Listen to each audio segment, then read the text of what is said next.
We get one of the bloodiest fights in a long time, and more cosmic. Let me try that one again. Take two. We get one of the bloodiest fights in a long time, and more cosmic comic book heralds. All that and maybe more on today's episode of BrobusCast Death Metal Edition.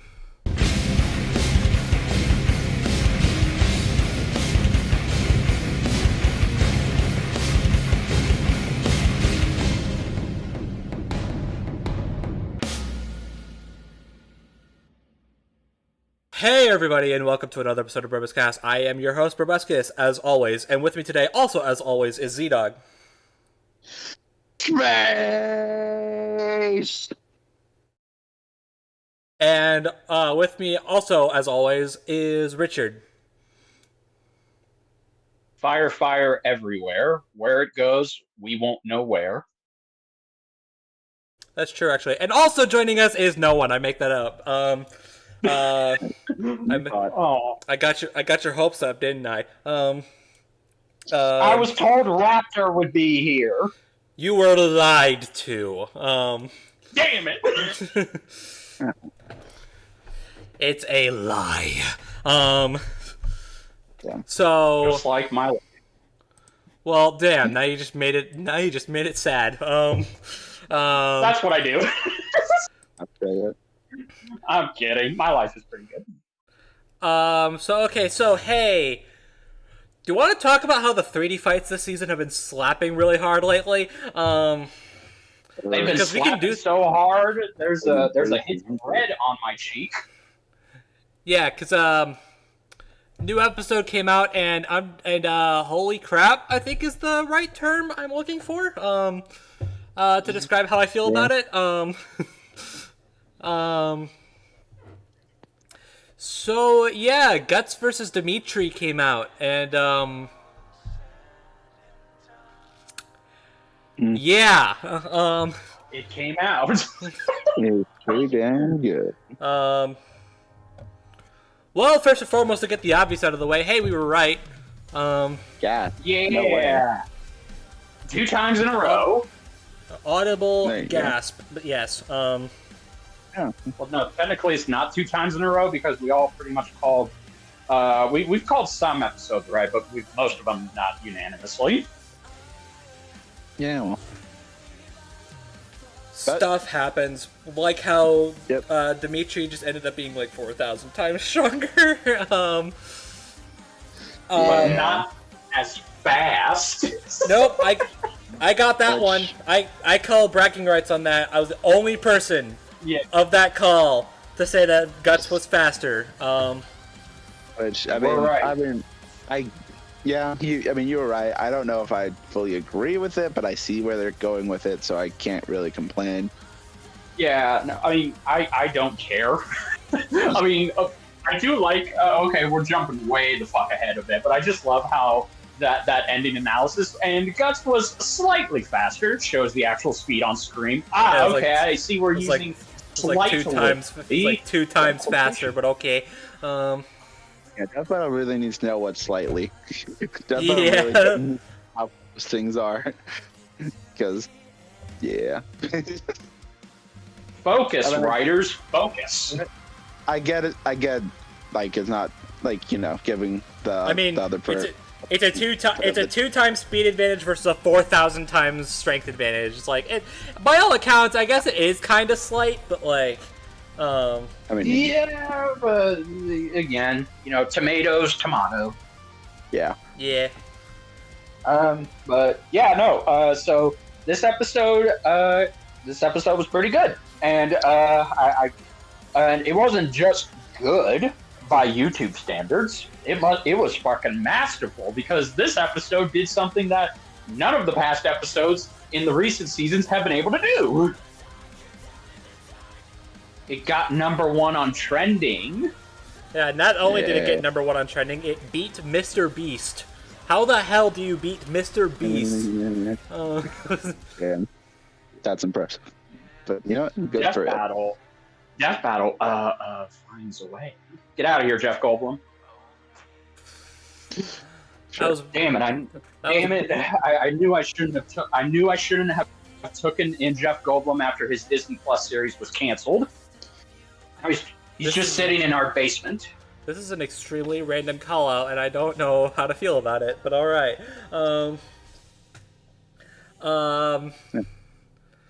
But I mean, like, yeah. What more do you want us to say? I mean, it has amphibian footage. How could you complain? You know what? That's also it has amphibian footage. It has a win from me. It has a cameo from somebody who isn't that waste of space dummy. My girl, Jocelyn. There you go. There you go. It also has. Sorry, go ahead. It also has Boomstick attempting to lift Dragon Slayer. It's not going very well. It didn't. No, it's not. You know, where are my Jocelyn plushies? Fuck dummy plushies. Give me a Jocelyn plushie. God dang it.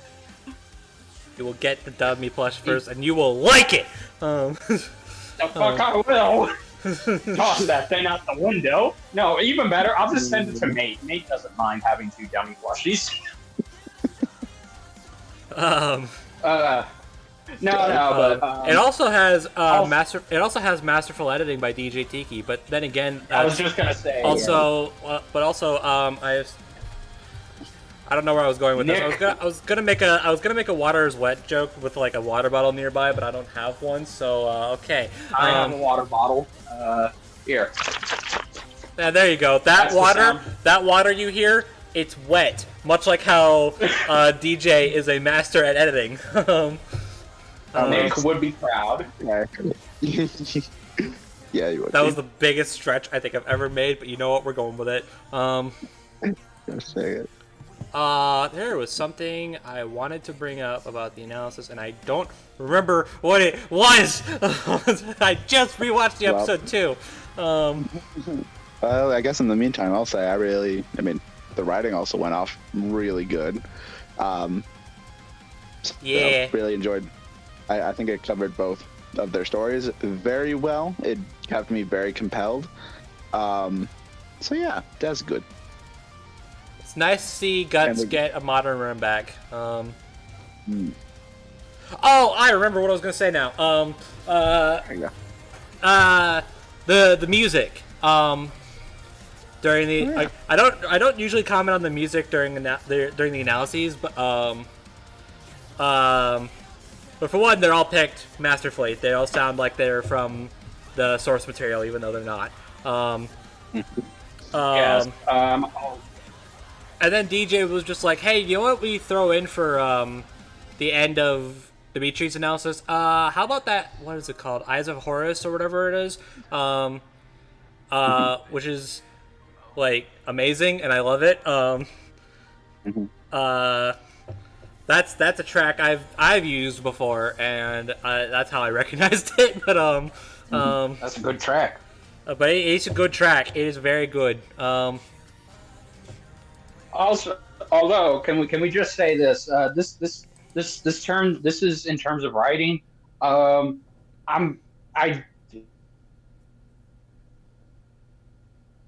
call it bias, call it whatever the hell you want, but I kind of still prefer the Guts' analysis from the first episode 8 years ago. I don't know, maybe that's just me. I feel like they just did a much better job hyping him up, and again, this showing clips from the anime and also helped you get a good visual gauge of Guts' character. Whereas in this, it was just like, okay. That's not fair. They can't do that anymore. No, I know they can't do that, but it's just like, again, even though, yes, what this episode has that episode doesn't, it doesn't have DJ Tiki's godlike editing. But I also just want to make note, there were several references to the old script for Guts from his first episode back then, including Boomstick saying Wiz's lines about about Dragon Slayer. But it came out of Boomstick and not Wiz, which is a little weird. Well, he's the weapons guy. I think it's fine. No, I know, but it's just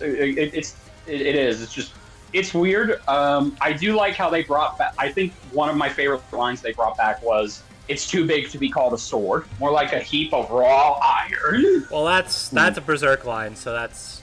I know. That is cool. I mean, it also makes sense because like, Chad is a monumental Berserk fan, so. Oh really? I didn't notice. I mean, yeah. No. But yeah, good modern run back for Guts and a good first dive. Good introduction. A good sort of like dip your toes in a little bit for Fire Emblem. Yeah, exactly. I was actually more, because I already know Gus' story, I was actually more invested to see Dimitri's. And I'm not saying Koto didn't do a good job, but I just loved hearing Death Battle's whole dive into his character and his world. But still, Koto, like... Dimitri is such a good character. Like, Yeah, no, Koto, if you're listening, and I know you are listening, you did do a good job laying down the groundwork for Dimitri's character. Yeah. But yeah, no, I did. I enjoyed this analysis. Is it my favorite of the season? It's not really, but I will say it's right up there with Vader and Obito in terms of telling the story of the characters. Yeah. That's a good way to put it. Yeah. And I mean, again, it has amphibia footage. I can't complain. That is true. It has amphibia footage, so by default, it's ZDogg's favorite. It's ZDogg's favorite. Yes, it is my favorite though. Once again, it has a cameo from Jocelyn. Yeah, but like 5 episodes have cameos from Jocelyn. What do you want? That's true. Well, I'll tell you what I really want. What I really, really want. Sorry. I would. Where the fuck is Ringmaster? That is an excellent question, actually. Yeah, it's like we've gotten more cameos from Jocelyn, maybe an occasional cameo from Dummy, but no cameos from Ringmaster. Hopefully that changes. But... Hopefully. I mean, god dang it, can we I mean, I know we're not getting DBX back this year, but come on, man, at least give us Ringmaster. Yeah. We'll get Ringmaster in the constant KO announcements, because that's him, so... Yeah. But I want to see him. I want to see him fucking around with Boomstick and Willis. Yeah, I do too. Again, it's like they're like one big happy fucked up family. Guys, like all four of them. Yeah. But yeah, so I don't know what you people want from us. The analysis was good. It had great editing. Duh. It served as a great dive into. And it was just good. Yeah. So animation? That's been pinged in the Discord. Animation. Okay. Indeed. Yeah, animation.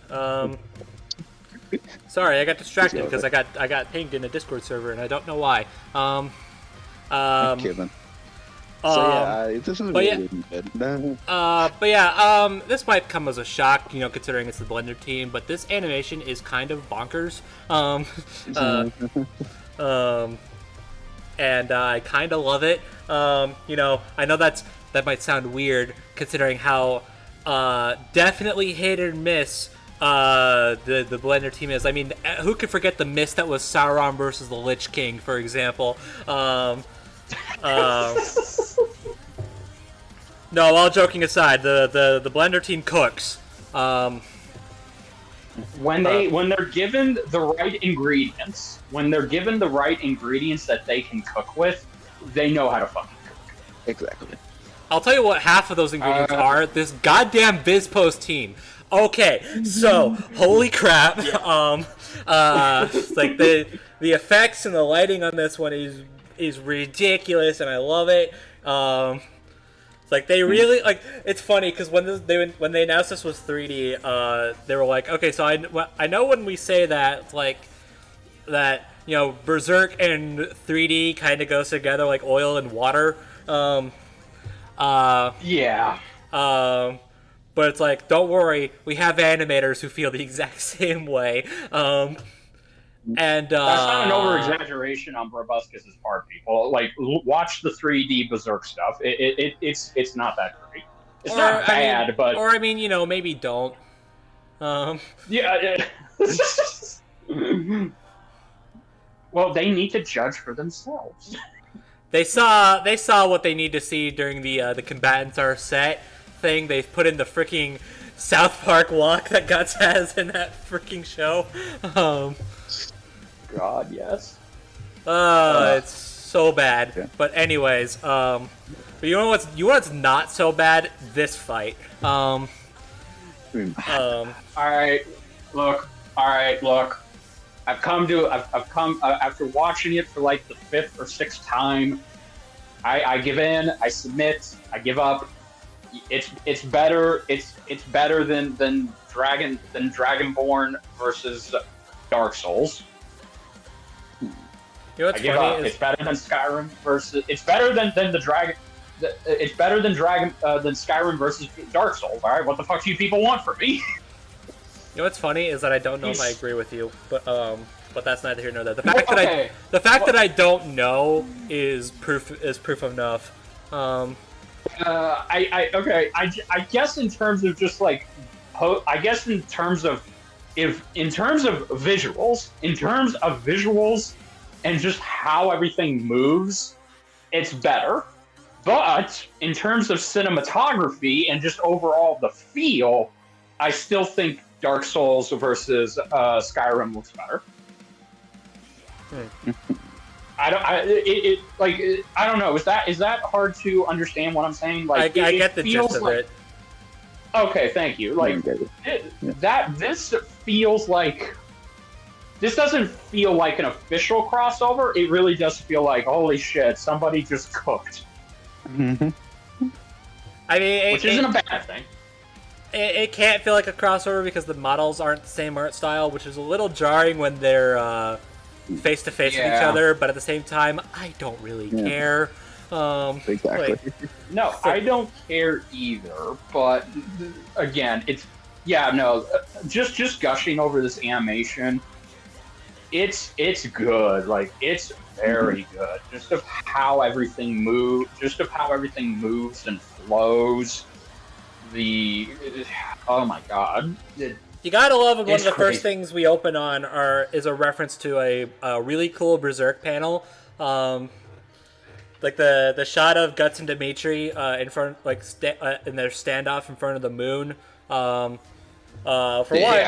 one, it's a cool shot, but also it's a reference to Berserk. So we take those. They knew what they were doing.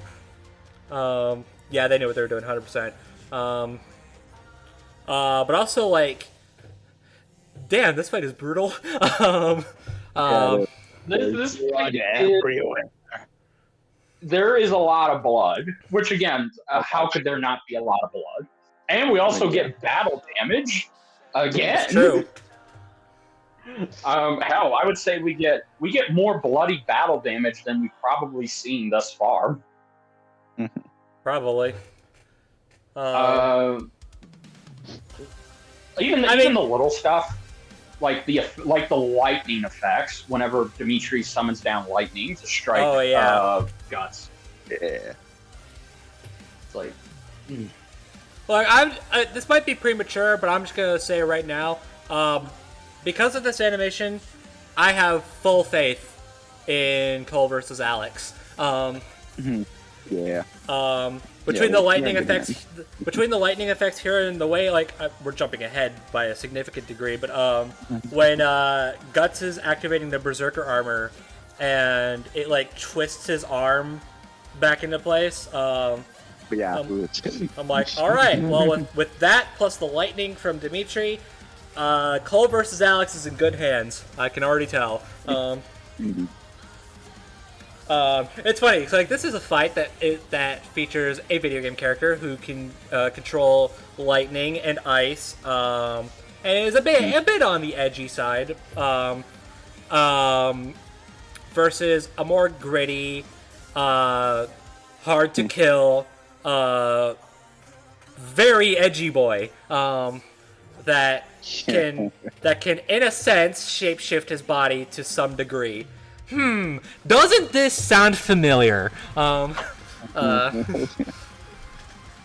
a coincidence. Probably a coincidence. Yeah. I also just gotta say, I love. Okay.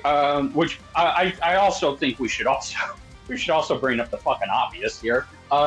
Yes, this animation kicks Guts versus Nightmare's ass. Yeah. Good lord. Yeah.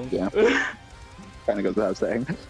Even when they use the arm cannon, which by the way, oh my god, I love that. It's like he throws the bombs and then he uses the arm cannon, and you actually see the detail because again, like just comparing that to Guts versus Nightmare. Guts versus Nightmare, the arm cannon it slowly gets in Nightmare's face and then it just pops open. It looks hilarious how it opens. But then you have here, Guts is fucking holding on to the damn string of the cannon and it fires. It looks so good.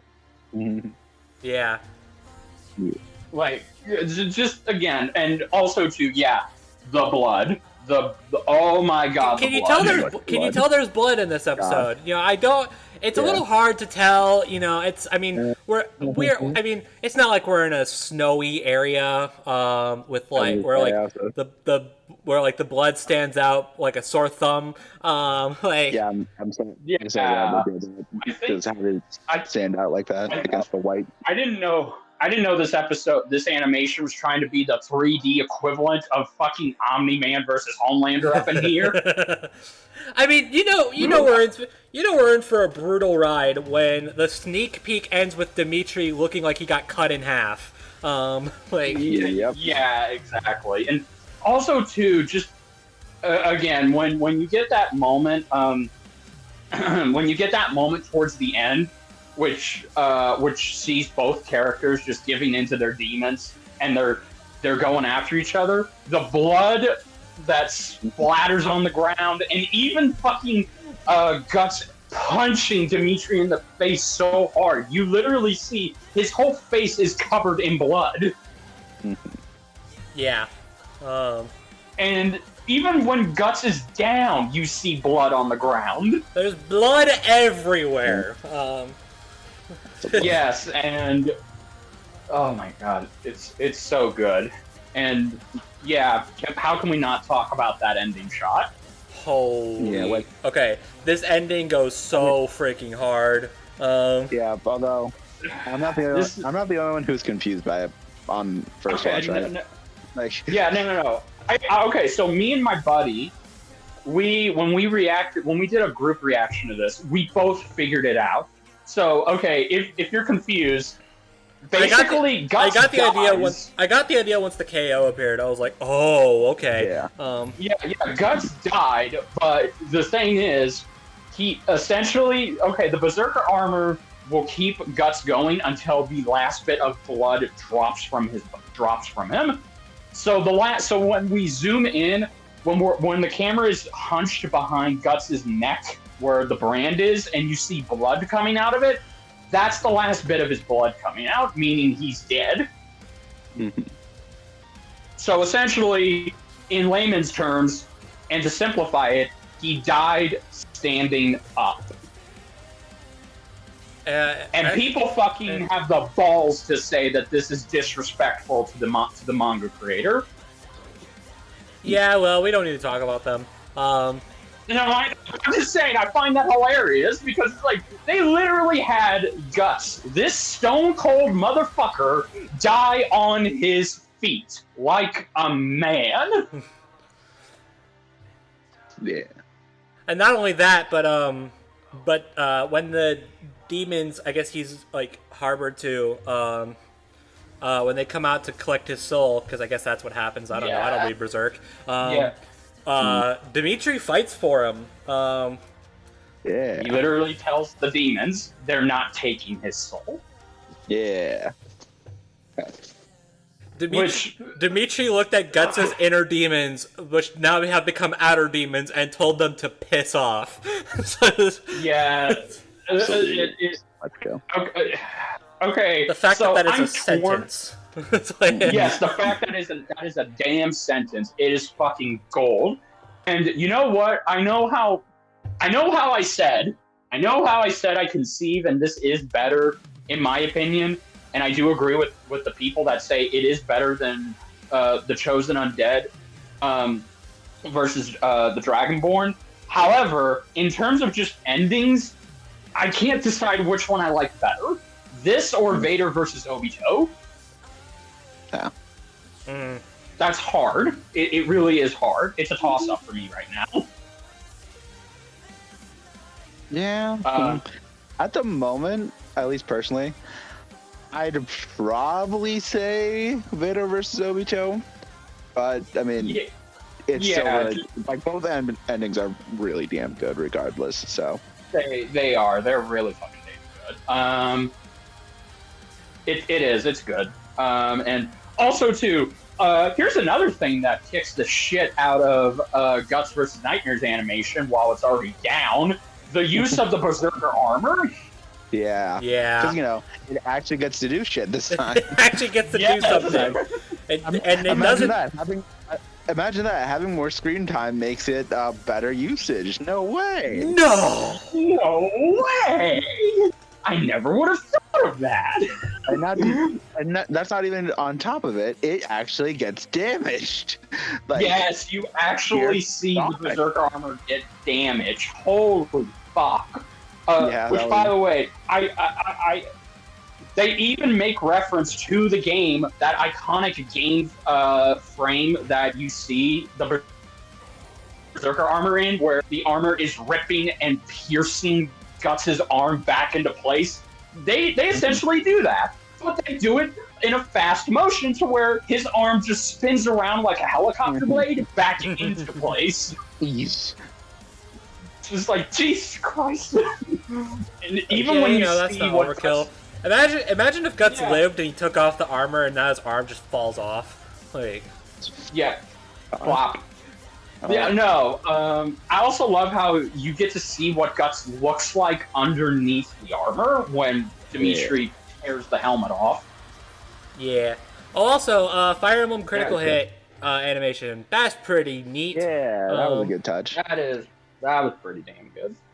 So I'm definitely glad I got familiarized myself with Fire Emblem before this episode. I didn't play any of the games, but I watched the Blue Lions route beforehand, and I watched Max's Let's Play of Awakening, which has absolutely nothing to do with Dimitri, but it was but it's still cool just to get yourself familiarized with the mechanics of the game. That's fair. So, like, when I see that, like, animation play before Dimitri's final hit, I'm like, oh, hey, cool, reference. Yeah, that's the thing from the game. I know that. They did the thing. That's the thing I know. Gosh. They did the thing. That's like... The thing has been done. That's like the thing from the other thing. Yes, it is, sir. Yeah, good touch. One of these days, both of you are gonna watch pitch meetings. So whenever I make a reference to pitch meetings, it won't just sound like I'm just saying shit. Well, we'll see. We'll see about that. But yeah. Maybe if I send Brobuscus the Transformers pitch meeting, maybe he'll get a kick. Dude, Optimus Prime got into Fortnite, and I still haven't played it. So, good luck. Good. Well, I mean, I'm here if you want to. Just saying, but that's off topic. But yeah, I was saying, can I give one thing that I do have a problem with, and it's not. Oh no! Please go ahead. It's probably just all in my head. But am I the only one who thinks it feels a little short? No, you are not. Thank God someone... I don't know why. I think this might be more of a... I mean, I blame part of this on the preview, which, I mean, we really should stop watching the previews, but I can't help it. I don't know. Nah, don't, you can't make me. Exactly.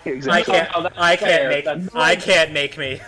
I don't want to make me. That's the problem. I can't make me either. But no, Exactly. no. But, like, I want. it just I feels agree. like it just feels like I don't know. It just feels like there should have been more time for stuff. I don't know if how to explain it. It just I feels don't know. I mean, No, yeah. I guess it does feel shorter, but like Okay, like compared to like again, this is another thing. How I'll say about the other two 3D fights, they had a good pace structure. They may not have been over 4 minutes long, but they managed to make everything flow very cohesively, and you felt like the escalation was coming naturally. Like it felt like in the second act, we're already getting the Berserker armor, and we're getting both of them charging at each other. So that already tells me that shit, this is going. There wasn't any moment to breathe, like Vader versus Obito or Dark Souls versus Skyrim. The escalation just happened way too fucking fast, especially the ending. I do agree with that, and that's partially why. While okay, as an episode, it is better than Dark Souls versus than Skyrim. Excuse me, I keep saying different things. I can every time you bring it up, I can tell you're struggling. Yeah, no, but Vader versus Obito just had this down better. Like especially when you got to the end in terms of both characters just seeing the other for what they are. I feel like that was just pulled off infinitely more better than this episode. But again, that is holding this episode to a high standard this season, but it's not my fault. It's not like that's my fault because the 3D team just keeps slapping so hard, man. Yeah, exactly. Which I mean, again, like I agree, but like it's not. I mean, don't mistake it. It's not like I dislike it's not like I dislike what they did with the time they had. It just felt like maybe it could have been paced a little better. Or I guess in a way, I guess the way I view it is like it does feel shorter like by comparison, but I feel like what we have is enough. Yeah. Like. I mean, like yes, there could be more, I guess, but like I'm perfectly content with what we have. Like what we have slaps, so like I'm good. You know, like generally I don't really care that much about length unless it's like I don't know. I'm trying to find I guess like to name an example, like I brought it up for Leo versus Jason. Like that fight feels really short, but yeah, no, straight up. But this fight, I mean, it's only like it is only like 3 minutes long, but they do so much with it. Yeah. So well, that's the thing. They do so much. But they don't do enough with what they have, if that makes any sense. Like, I don't think it needs to be longer. I think it just needed. They needed it essentially feels like it's high octane energy, and it's going by at a very very quick pace. It doesn't feel like it's natural, like Vader versus Obito. Everything just felt natural. It had a progressive pace. And it really made you feel for what was going on, especially during the big moments. Like, sure, I don't know. Maybe that is a case of it's like, look, for some reason or another, they're probably not going overboard with the length of the 3D fights this season. Maybe because they don't have a mid-season break, so it's not like they can. Well, there's also a lot that goes into them. Yeah, exactly. Yeah. So they have to take it. They have to take that into account. So they have to probably leave some stuff on the cutting room floor. But that being said, I just feel like okay, in terms of like how this fight is structured in its animation portion and how it tells the story, how it progresses the characters, and how by the end you feel. I don't like I still feel something, but I don't feel it as much as I do the other two fights. Like the other two fights legitimately just took a lot out of me. I felt like I got the wind knocked out of me with those two fights. And maybe it also doesn't help that I still to this day have never finished anything with Berserk, and I've never played Fire Emblem, so I'm probably not the. Oh, that sounds like a new problem. No, it's like that might as well just be the final cherry on top of why okay. I'm just gonna say this. I don't give this animation a 10 out of 10. Like just on the animation alone, I'm not going that far. I'm sorry. It's great, but I don't think it's better. At least in terms of Vader versus Obito. Okay, that's confusing because I know I just said, oh, I concede it is better than Skyrim versus Dark Souls. I don't think it's better in terms of an overall length. I can watch it, and I can get sucked into how fast and crazy and chaotic it is. But in terms of like Vader, but again, in terms of the other episodes, not just the ones I've already mentioned, but just in terms of all of them so far, all 6 episodes, I feel like they have a good pace going for them. Like I leave fully satisfied, especially with Raven versus fucking Phoenix, for example. Sorry, I'm not bringing that one up, but that one just holy shit that episode and it's what it was able to do with its length. I feel like that was what I wanted more of in this fight. I mean, I said this last time, but Phoenix versus Raven being the way that it is like a genuine miracle. Like that. Yeah. That is a miracle work with like the time they have, the budget they have, like, and just how massive both characters are in terms of like their abilities. Like the fact that they were able to squeeze in that much is it's genuine like black magic. Exactly. It is. It's very crazy, but that being said, it's probably something else that helps contribute my own nitpicks of this episode as well. Is like, I kind of wanted that for this. I would kind of like that for most, if not all, the episodes. But I'm pretty sure they would too. But you know what? No, yeah, you get what you get. I concede to that. So, but regardless, animation on its own, I liked it, but I'm not gonna go out and say it's the GOAT of the season like everyone else. I'm sorry. I rank it above Skyrim versus Dark Souls in terms of an overall episode. But in terms of just the animation alone, it's probably up there. But I still think Raven versus Phoenix and other similar animations do what this episode could have done with its length better. I will just say I'm glad that the 3D fights are treated like. Okay, this is gonna sound bad.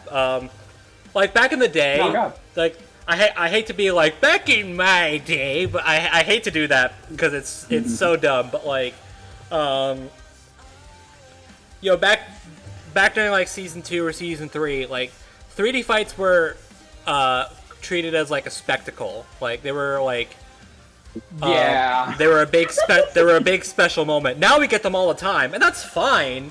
Like I'm perfectly okay with that. But it does like the 3D fights lately have this like stigma to them ever since the Blender team joined.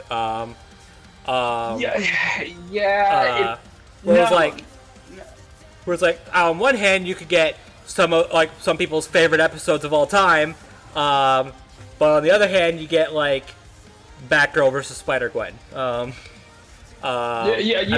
hate to bring that episode up as a comparison since that was like over 2 years ago, and saying that out loud made me feel just that tiny bit older, but like lately in the last few seasons, like we get a 3D fight, and most of the time, we get something that's really damn good. But yeah, there's always gonna be that one that stands out for the worst.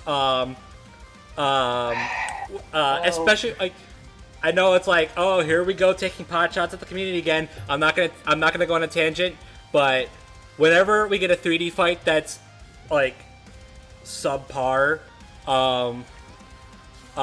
everyone loses their mind over it. Like, everyone treats it as like the worst thing ever, even though it's like, I mean, it's still fine, but whatever. Yeah, no. Okay, so can I add on to that? I concur exactly what you're saying, but I also just want to say this. I think the reason for this too is, and I really hate to be that guy and kind of throw comparisons out, but I'm sorry, it's hard to ignore. It is a giant fucking elephant in the room that pretty much made the 3D fights what they were, and as soon as it was gone, there was a lot of pressure to try and remotely come close to that. I don't even think I'm being subtle anymore. I think both of you know what I'm talking about.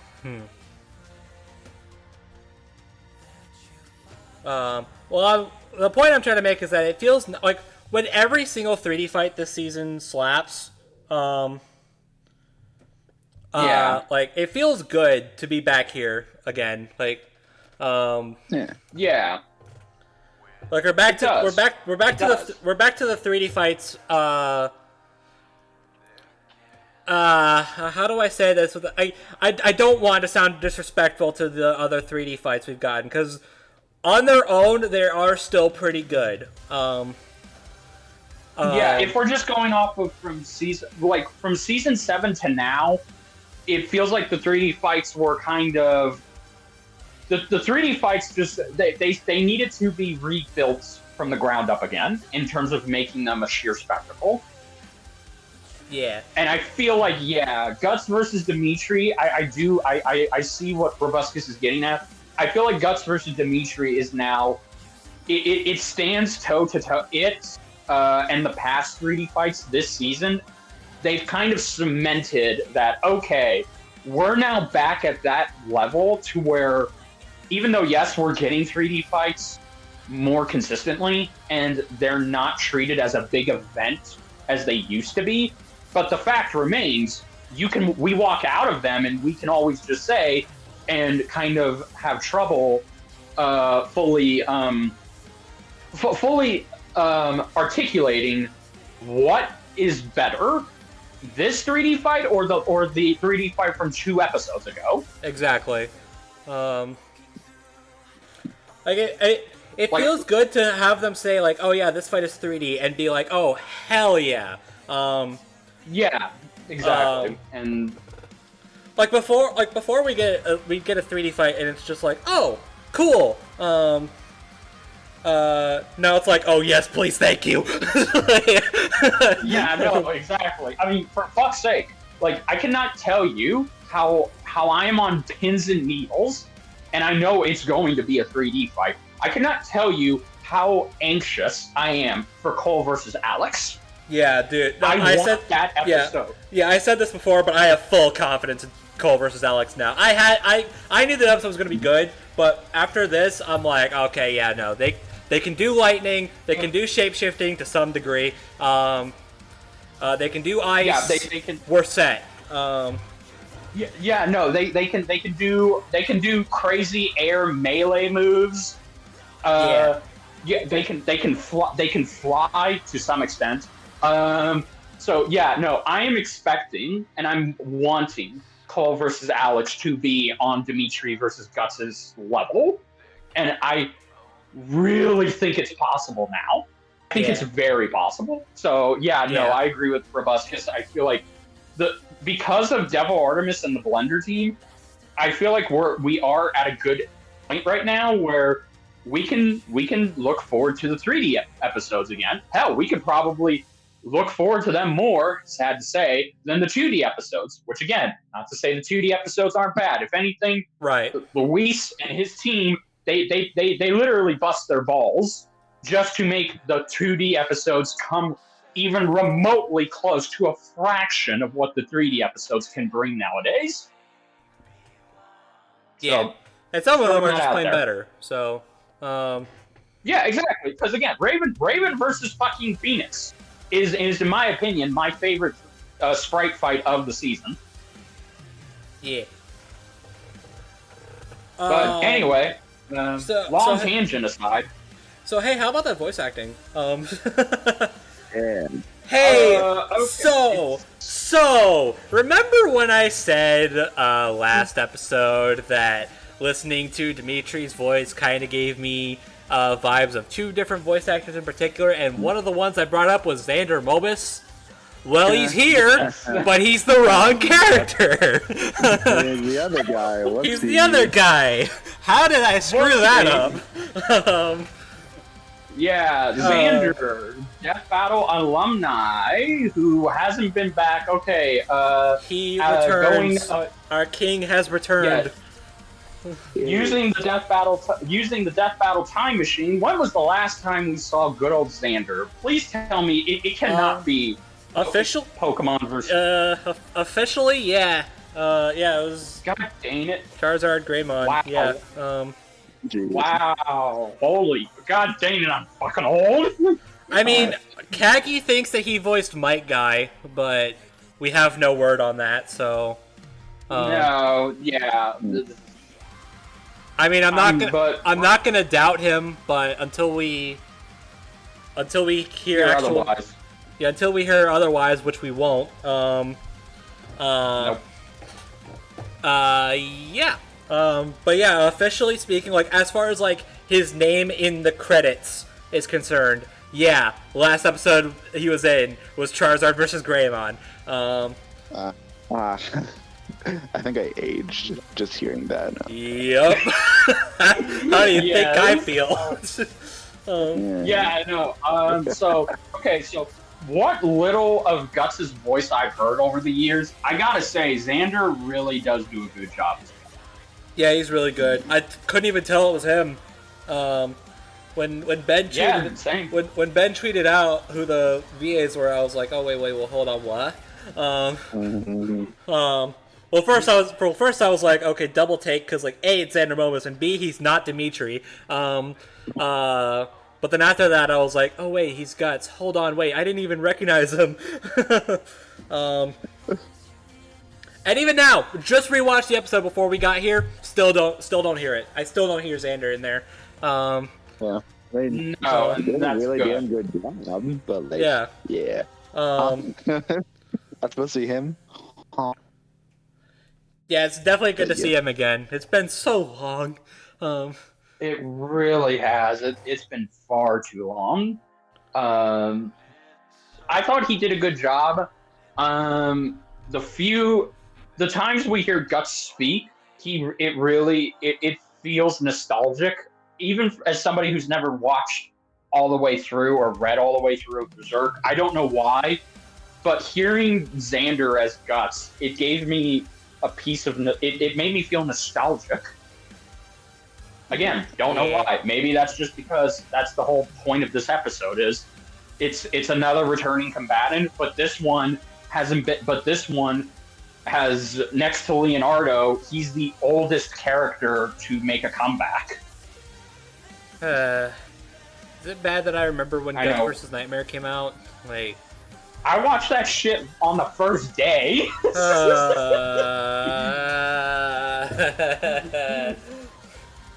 It's okay. Well, we can just pretend that we're aging slowly. Sure, I mean, let's I go am. with that. Hey, so how about that other guy, Kevin Andrew Rivera? He was okay. I would say he was the highlight for me. I'm just gonna say that I would now. I think I would my agree. personal highlight. I'm going to agree, but what I will say is that when I watched the preview for the first time, I was very put off because that's not his first line was it sounded very different from how I remembered Dimitri sounding. Yeah. So I was like, huh, okay. I still liked it, but it was like, No, yeah. it was just different. Yeah.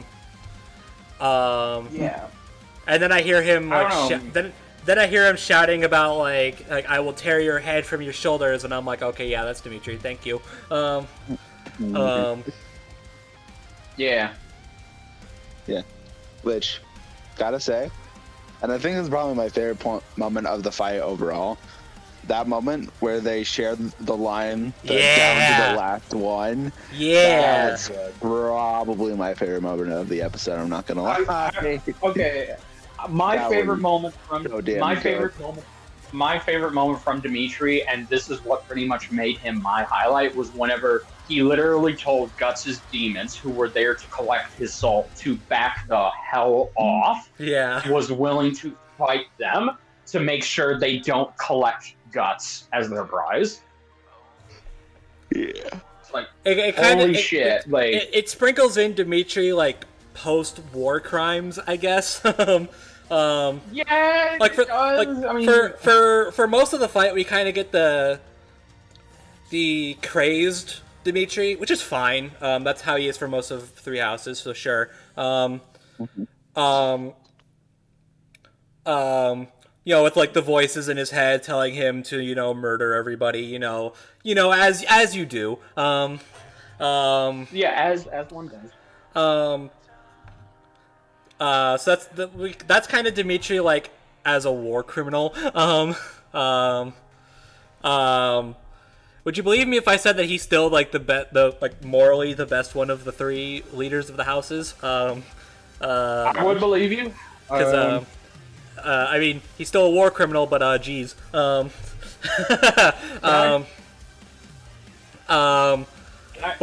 then we get that line from him, like telling Guts' demons to piss off, and it's like, hey, that's a little bit of like, we're kind of bringing Dimitri back to what he was. That's I approve. I kind of love this. I'm gonna call it this. Not the trend, but I kind of love. Well, no, it is a trend. I love this trend that started with Jonathan versus Tojiro, of the characters just either giving mercy or they really bring them back to the characters as we come to know them through the storytelling of Death Battle. I love it when we literally just have the episode end with that. It is very weird that this all started last year and here we are now. Like, holy shit, like... It's always nice to, like obviously, like, most of these fights are going to be the characters as we've known them for most of their stories. Like, Dimitri is a war criminal, so we're going to treat him like a war criminal. We're going to have him portrayed like a war criminal. But then, like, we get a bit of their character development from their source material into these episodes. Like, another example is Omni-Man. Yeah. Like, most of Omni-Man's portrayal in his episode was him as, the loyal Viltrumite. But then, like, as the second that Homelander threatens Mark, he's like, oh, okay, well, now you die. Yeah, exactly. Or Magneto giving a mercy. Yeah. Okay, Magneto is one of the best examples, actually. Yeah. Yes. Because like most of Magneto is like all mutants, no humans. Yeah. But then at the end, it's like, oh, this child is actually like hurt. Like he's hurting. Yes. We get a merciful Magneto, which is something we only get in modern comics. Exactly, yeah. Which I also hate to, god damn it, I hate to also be back in my day guy, but back in my day of Death Battle, none of this shit even made it into the animation. I guess the closest it came, character-wise, for when a character would develop in an animation that wasn't set out in the analysis portion, the closest I can think is Goku versus Superman. And just how that progressed the characters and how it actually had it end with the characters acknowledging one another. But now we have a better version of that now. Hey. it's not ending with lobotomies after making the character being humiliated by the other guy. Nah. None of that in this house. I still like that episode, but still. No. Yeah, no. Yeah. But anyways, yeah, Voice acting- Xander, Kevin, I applaud you. You get my golf clap. Yes. Yeah, Yes, good stuff. Good stuff. Good to have you back, Sander. Good to have you. Man, it's like, first we get Nicholas Andrew Louis, then we get Kira Buckland, and now Xander Mobus. Jesus fuck you. Who the hell else are we going to get back? I know, right? Like, this is the season of, like, hey, we haven't heard these people since, like, season 2. Like, Or season 5. So, Bring like, back. here you go. Like, we got like Jason, we got Corey, Kira, and then now Xander. And I'm like, oh, okay. Yeah. Also too, Billy and Liam had roles in this episode as well. Oh yeah, they did. They were the voices in Dimitri's head, and then Billy was the beast of darkness. Yeah. Okay. So Yeah, they did a good job. I'm not gonna lie. When I first watched it, I thought it was Xander and Kevin again. Yeah, that would have been cool. It would have been, but I'm glad it's not. Oh yeah, no, me too. Man, Liam apparently if you need a male background character to be voiced over, just get Billy or Liam. Like, Yeah, exactly. They let them cook. Yeah. but There you between this and the amount of times they have voices in DBX, like, yeah, okay. I mean, I'm not complaining, but it's just funny. Yeah, no. It is. It's very funny. But yeah. So speaking of stuff that sounds good, to Fireborn or not to Fireborn, that is the question. I would say to not to Fireborn, but God's Hand is still really good. Yeah, no. We get Logan back. Yeah, good to see him again. I will say this, I said not to Fireborn. I stand by that, but I had to think about it when I first heard God's Hand, which is kind of telling that this track is really damn good. It is good. Like, it's so good. Okay, I guess, man, I should have mentioned this. I should have mentioned this in the animation. It's so good. I was not satisfied with how it was used in the animation, so I had to go and listen to it on its own. And when I listened to it on its own, I was like, oh my god, this is fucking amazing. There you go. But yeah, it's up there. Like, in terms of, like, okay, how would I rank? How would I, if I had hell? I wouldn't even say it's better than Hedges of Tomorrow. I'm sorry, I'm not putting this God's Hand over Hedges of Tomorrow. I'm sorry. You can put a gun to my head all you want. I'm not doing it. Thank you. You're welcome. But no, it was very, very good. I even kind of, maybe this is just me, I kind of felt that it was giving Fireborn vibes a little bit. A little bit. Yeah. Which, with that being said, I was kind of half expecting the Death Battle Choir to be in this. Well, But no. nope. Just Logan. Okay. That's That's fine. Logan did a good job. Hey, I'm not gonna say no to more Logan. He's good. Exactly. Yeah, no, me neither. Me neither. I am. It's like, and hey, we get again, it's another. And hey, if you don't like Jailhouse Rockets, then here you go. Is that weird? That again, I literally have to set Jailhouse Rocket at the bottom of the bar. Of the bottom of this season, because again, if by all accounts it kind of is the weakest vocal track, even though I love Elvis. I will say I have warmed up to it a little bit over time. Well, that's good. But good. even still, like, it's not holding a candle to this or Fireborn. Like, that's No, God no. I mean, okay, now that Logan's I would love to hear Logan do Cole versus Alex soundtrack. Yeah, that'd be cool. You inject that shit into my veins right the fuck now, please.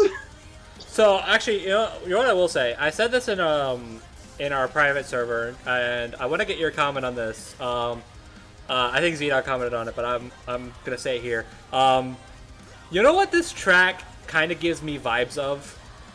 No. It gives me vibes of like a late 2000s Linkin Park AMV. I can see it. And I know that sounds completely random, but that's what it... And maybe it's because I watched the Transformers movies borderline religiously when I was younger. Yeah. But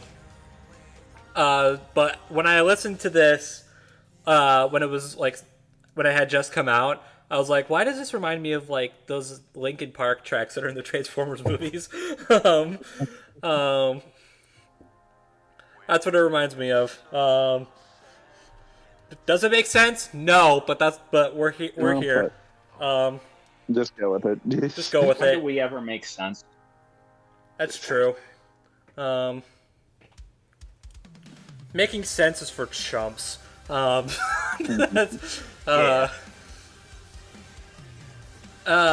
the next episode was the next episode, I'd be tempted to make that the title. But it isn't, so I probably won't. Foreshadowing. Ooh. Anyway. Yeah, foreshadowing that we're not going to talk about today, just in case anybody watching this was wondering. Yeah. But yes, we are aware of it, and that's the last we're going to say of it. Exactly. Anyway, back to the You get nothing. Good day, sir, or madam, whatever you go by. Anyway, good track. Good track. Good track for a good episode. Indeed. Yeah, definitely a good. Well, for one, it's a good run back for Guts. But it's also a good stepping stone for Fire Emblem. Which after this, give us more Fire Emblem, please. Please. Hell, at this point, between this and watching the Blue Lions route, I'm totally down for Edelgard versus Kylo Ren. I know that's been requested for a while, but now that I know, I'm down. Now we just need something for Claude. I don't know if he has matchups, but you know what? Life finds a way. I'm sure we'll find something for him eventually. But yeah. But I will say after watching Max's Let's Play of Awakening, can we please get Lucina versus Grovile? One day. It's slightly off topic, but I gave Lucina so much shit when she was announced for Smash Brothers, because I didn't know better. She looked like female Marth. She looked and played like female Marth. And then I watched the Awakening Let's Play, and I was like, I want to take back literally everything I said about Lucina as a character. Over the past few years, because she is amazing. I love her. But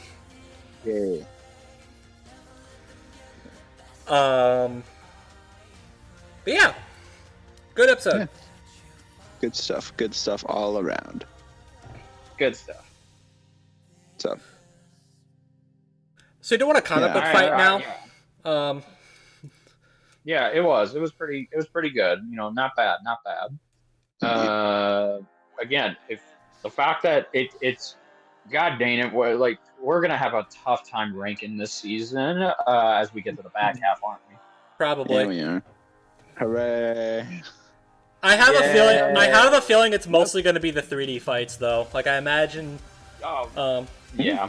Maybe. Honestly, at this point, I don't. This might be premature, but at this point, I wouldn't even be surprised if all the 2D fights were in the bottom half, and the 3D fights were in the top half. I know that might sound mean to the 2D fights, but no, I'm not saying that because the 2D fights are bad. I'm saying that because the 3D fights slap so freaking hard. So we really are back to the good old days, aren't we? Yeah. Yeah. Back. Yep, we're back. Yeah. Let's go. I'm all for it. Absolutely no disrespect to the 2D team, to Luis and his guys. They are gods at their craft. But I think both sides are popping up pretty well, so I mean, can't complain about that at all. Yeah. Mm-hmm. So, do you like comics? Yes. Yeah, do you like lots of comics? Do you like only if they don't include milk? Do you like? I don't know. I you know what? I don't want to know. I don't want to know. I was trying to make a food joke, like then it didn't work. I don't know. I'm kind of just spaced out right now. So do you like comic books and Death Battle though? Yeah. I'm fine with I know the audience is not happy with this next one we're about to talk about.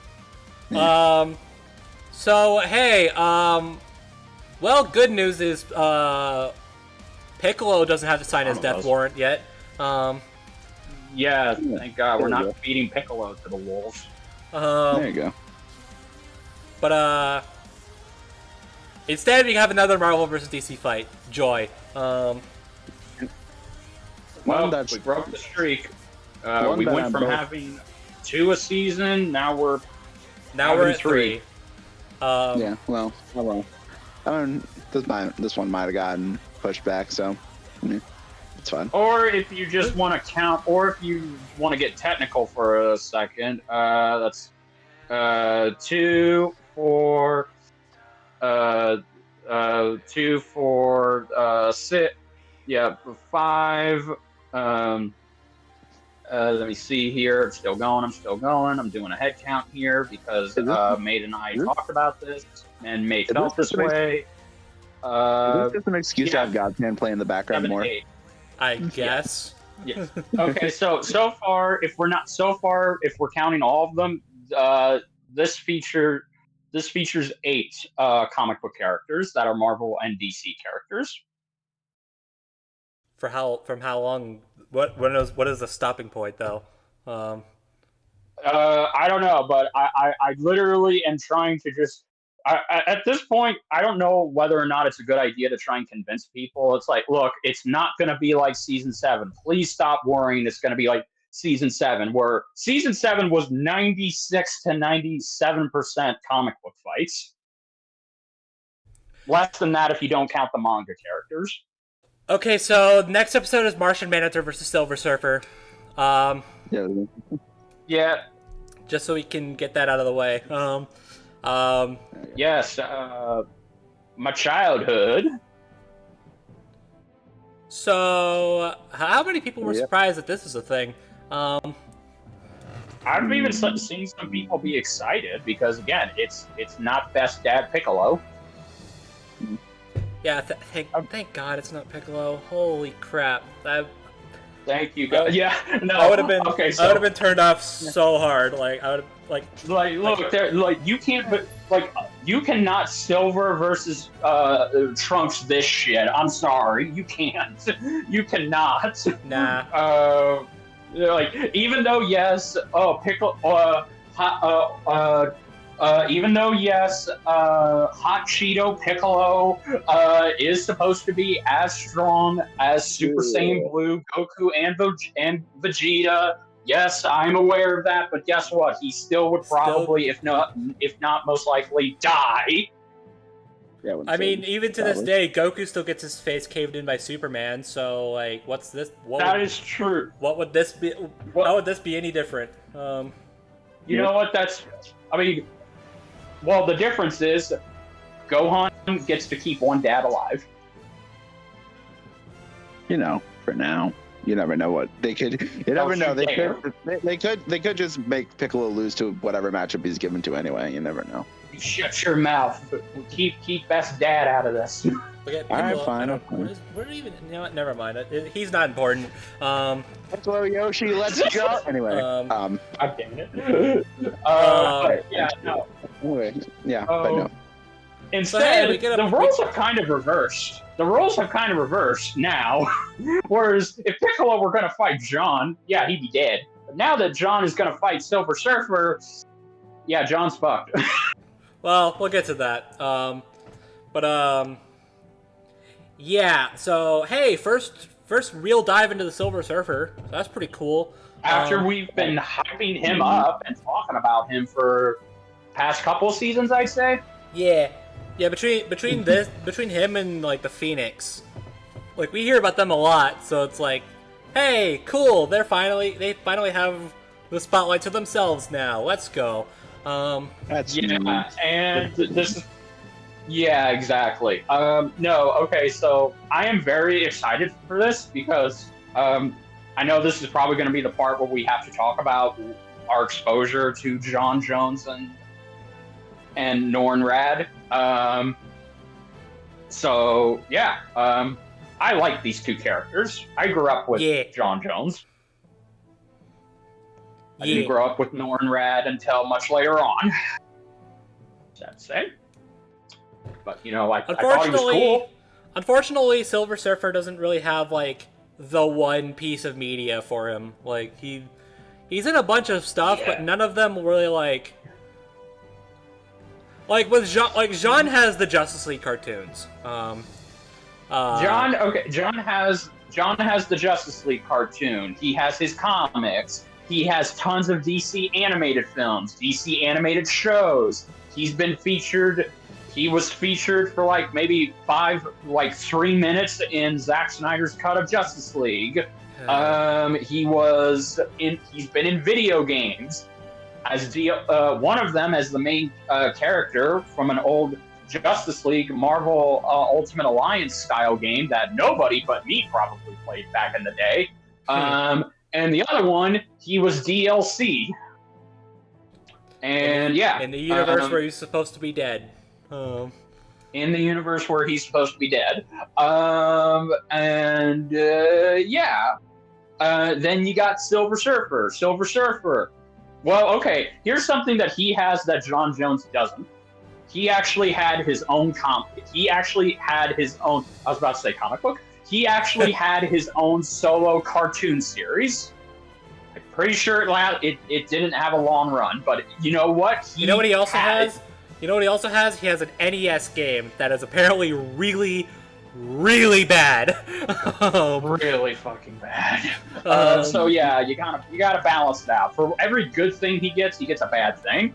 But you know what he does? But you know what he does have that Jean doesn't? That is absolute peak. He was in the Superhero Squad show. Hell yeah! I was just gonna say that. Yeah, he was in the Superhero Squad show, and he was fucking adorable.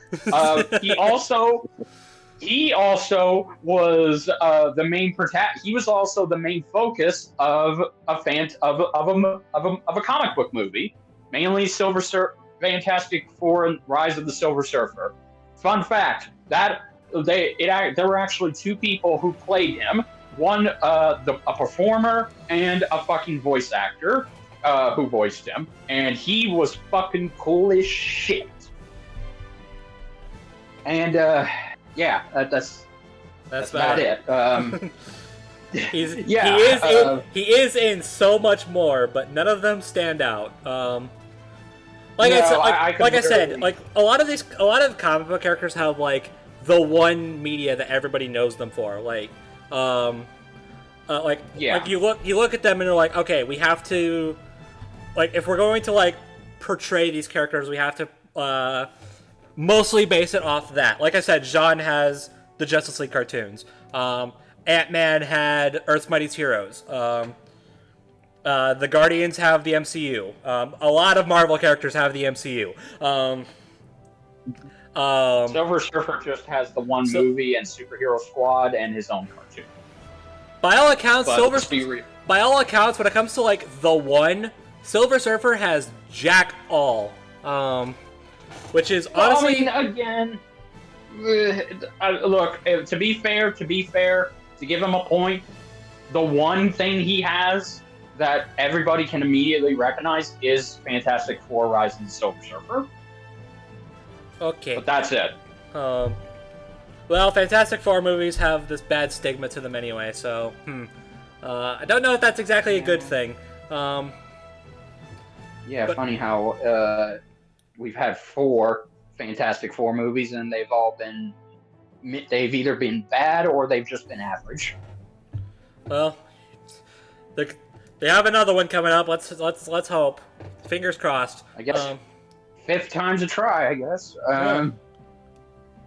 Yeah. I mean, to be fair, to be at least a little bit fair, Fan 4 Stick was the result of like, okay, we are literally just about to lose the license to it. We gotta do something. Yes. So they just like threw something together, said movie's done, and well, the rest is history. It was so cheap they forgot to turn on the lights. That and they created Mountain Dew Doctor Doom. Do not look up Mountain Dew Doctor Doom from Fan 4 Stick. Please just save your brain cells, please. Hey. But yeah, bro is right. Like if we just compared them in mediums, John literally has more visual mediums than fucking Silver Surfer does, and that's kind of bad. Like, hell, I'm surprised Earth's Mightiest Heroes never brought Silver Surfer in. You would think right? They would have. You'd think so. They had Galactus, but nope. Well, I mean, to be fair, they had Galactus in the literal last episode. Yeah, I know, but which does him no justice, by the way. Yeah, no, and It's also probably it says I know that Earth's Mightiest Heroes, like, it kind of got rushed to ending. I understand that, but it is kind of unfortunate that like the final episode kind of drops the ball so hard. Like with how like the rest of the show is good, but like once you reach that final episode, it's like, oh shoot, they're bringing in Galactus, let's freaking go, and then it's over. They drive him out. They treat him like they treat any other rogue gallery villain in the history of ever, and I'm like, that's not a good look for Galactus. No, don't say that. He got it easy in Earth's Mightiest Heroes. In Fantastic Four: Rise of the Silver Surfer, Galactus was a cloud monster. Oh, great, the Shao condom. No. That's something you can thank Fantastic Four: Rise of the Silver Surfer. They invented that shit because then later on, many years later, in the Green Lantern movie that everybody wants to forget, including Ryan Reynolds, they literally turned one of Green Lantern, Hal Jordan's most powerful villains that he would actually become, by the way. They turned him also into a cloud monster. Comic book movies are fun. No, they weren't. Not back then. They weren't. Not in the 2010 era. They weren't. But anyway, not before Iron Man. Or the Dark Knight, for that matter. Yeah, after those two movies, comic book movies like were put on the market. But yeah, they were. But anyways, John Jones and Silver Surfer. Yeah, they're pretty cool. I like them. Yeah, I grew up. Obviously, I grew up watching the Justice League / Unlimited cartoons. John was one of my favorite core characters in that show.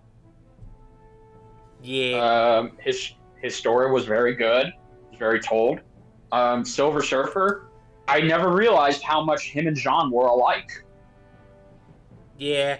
They both are the last of their species. They both lost their wives and their kids, and they both have they both are just trying to create a new family. Only difference between them is John actually managed to do it, while Silver Surfer, he took a while. I'm gonna be blunt. Silver Surfer's life sucks. It really does. It's like he's the ultimate. He's a herald of Galactus. So like, which translates into being which translates to he's essentially Galactus's bitch. Well, not only that, but he's also his messenger boy. Like he's responsible for going to every single planet that Galactus hunts down and basically telling the inhabitants, because Galactus has to absorb energy from planets with life. He has to tell everybody, hey, so y'all might want to leave, like, right now. Yeah. You would. Yeah, it's fun. It's kind of interesting because you would think Galactus should have more blood on his giant fucking hands because he eats the planets. But no, you'd be wrong. Fucking Norn Rad has more blood on his hands because he has to be the one to tell the inhabitants of any planet Galactus goes to because he's got low blood sugar. Hey, so my boss is gonna come and eat your whole planet. So, make peace with your gods. Go take a walk. Go spend time with your kids. Maybe,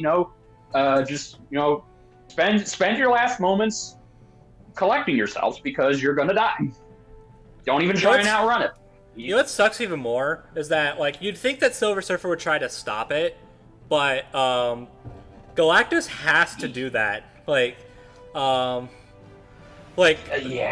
Galactus was treated for the longest time as he's the big space villain, the one that if he's coming, you gotta stop him. But nowadays he kind of it's almost sympathetic in a way. Like he has to eat planets or he'll die. And if he does, then the universe is ruined or some crap. I don't remember, but basically it's at a point where Galactus doesn't eat planets for the sake of eating planets because he's hungry. No, he does it. He does it because he feels like he has to, not just to survive, but for balance or whatever. It's essentially he's essentially he might as well be a god of destruction. Yeah, but you want to know the difference is Galactus freaking hates it. He so doesn't want to. No, but he because again, it's I'm now eating people's homes, and I'm also eating people. It's I don't want to do this. I don't want to be this Initially, it was whatever. He's the ultimate comic book villain. But now it's I don't want to, but I have to. So I'm so sorry. Basically, if you're Galactus or you're a herald of Galactus, your life sucks. It just sucks. Now I kind of feel bad for. Well, now I kind of feel bad for both of them because are you aware of Marvel Zombies? I'm aware of them. Okay, so in the Marvel Zombies universe, both Galactus and Silver Surfer die. They don't get turned into zombies. They fucking die. Great. All of the Marvel Zombies, and again, this is how you know this particular run of Marvel Zombies was bullshit and not good. But apparently, all of the Marvel Zombies, all of the heroes and the villains on Earth, or I think it was the heroes. Yeah, let's just go with the heroes. All of the zombie versions of the Marvel heroes, they were able to gang up on Silver Surfer and basically destroy him, and they gained the power of Cosmic. And then they used that power to eat Galactus alive. Yikes. Yeah, and they became unstoppable, and they essentially were, with both Galactus and fucking Silver Surfer's powers, they were going to go off and eat a whole nother universe. So now I really feel bad for both of them. Yeah. But yeah, no. So yeah, bro. Holy crap! Now I am. It's again, I didn't know how right I was. It's like how right I was. It's like at least John managed to cope and find a new family, find love again. You know, he even found out he wasn't the last Martian, so you know that's cool. But Silver Surfer, he really he is the last of his kind. He's really the last of his kind. Yeah. Mm-hmm. Poor bastard. So, can we just tell Silver Surfer we love him? Can we just hug him and just say, hey, it's okay. You're loved. It's okay. You want to go surf?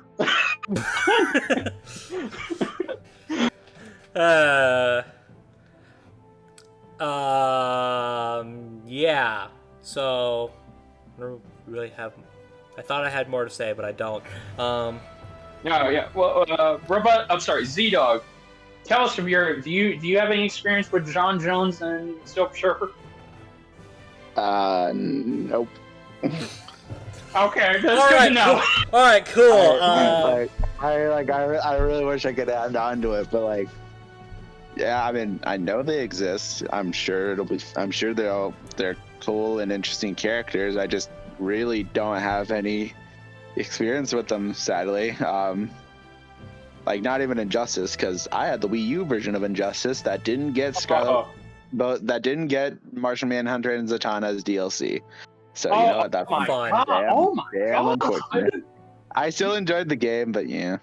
So Yeah, I really wish I could add more to this, but like, yeah. And I mean, I don't know. I mean, that's probably why, like, I mean, not to damn the moon. Probably why I'm just kind of, yeah, this is happening. Yeah. Cool. No. I really don't have much stakes in this episode. Like, I'm sure it could be cool, but as it is right now, I don't give a piss. So, damn. I'm sorry to say. Like I said, they sound like cool characters. I just really don't care right now, if I'm being brutally honest. So, but you know, is how it is, I guess. I will also. Well, okay then. I will also say, just on the topic of the general matchup as a whole, it's like, isn't this happening like 2 episodes after another Marvel vs. DC fight? And the answer is yes. Uh-huh. Okay, Yes. so production. Like, We already know it's gonna be a Sprite fight, most likely. most likely. Even if we didn't know, I mean, come on. Yeah, no. I'd be surprised if it wasn't. Okay, I mean, John Jones has 3D models, so Silver Surfer, I think he has 3D models. I mean, he does. It wouldn't be too hard. Oh, okay, cool. But yeah, no, it makes sense to just have this be a sprite fight. Yep. Get a better sense of escalation that way. You ever notice how like a lot of the top tier Marvel vs. DC fights, like the big boy ones, aren't 3D? Yeah. Yeah, I have noticed that. It's almost as if you can. It's almost as if you can convey it. You can convey the effects and the scope of their powers better in sprites than you can in 3D. Most peculiar, that isn't it? Yeah. So I guess that means I guess that means Scarecrow versus Mysterio is probably going to be a sprite fight in the future if that ever happens. Yes, please. ZDogg is just like, I don't even care what it is. I just want it already, damn it! Come on. I mean, I do agree sprites would fit it most regardless. But like, come on. Anyway, that's hopefully a late discussion. Hopefully, please. Anyway, we're not here to discuss Mysterio versus Scarecrow. Are you kidding? Yeah, exactly. No, we're here to discuss the funny aliens. Yeah. We're here to discuss the green alien and the silver alien. Yep. Indeed. And saying that out loud just made me realize how racist that sounds. So I apologize to my fellow. Come on. I apologize to. Actually, wait a minute. What the hell do I have to apologize for? All of the Martians and Silver Surfer's species are dead, so it's not like I have to apologize How to the audience. dare you? Okay, name me one Martian or silver alien that is that is out there right now in pop culture. Oh wait. And by the way, Piccolo. Who do you think is going to voice these Piccolo, two? How dare you anti my joke, you bastard! Screw you and your joke. So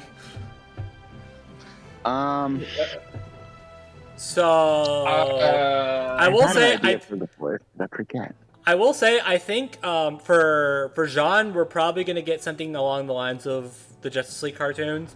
Yeah. So maybe. Okay, maybe Zeno Robinson. Maybe Zeno Robinson or Rhodey's voice actor could play Jean. Mark Allen Jr. Maybe. Yeah, Mark Allen. He would be cool. And by the way, for those of you who are like, why am I listing black actors' names? It's like, well, I don't want to be that guy, but it's like John Jones has mostly been portrayed by a African American actor. It's true. Look it up. A part of me wants them to get. They won't, but a part of me wants them to get Jesse Gold, who voiced him in that 1 Minute Melee. Oh yeah, that'd be cool. If they could get him, that'd be good. But I mean, yeah, I don't know where he is like spot on. Like he sounds exactly like Jean in the cartoons. Yeah, Carl Lumbly. Yeah, that's his name. By the way, hold on. Fun fact: this episode was announced on Carl Lumbly's birthday. Oh well, there you go.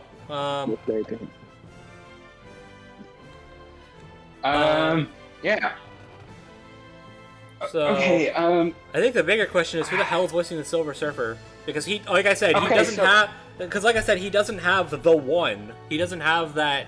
Like most of the comic book characters we've gotten, especially recently, have that one actor that like you read their comics and you imagine their voice. Like I said, with Ant-Man, you got Earth's Mightiest Heroes. Adam had the Justice League cartoons. Rocket has the MCU. Raven had Teen Titans. Jean has the Justice League cartoons. Yeah. What the hell does the Silver Surfer have? Okay, so I would say for the purposes of this, we just use Rise of the Silver Surfer because, again, that's about as good as it's going to get.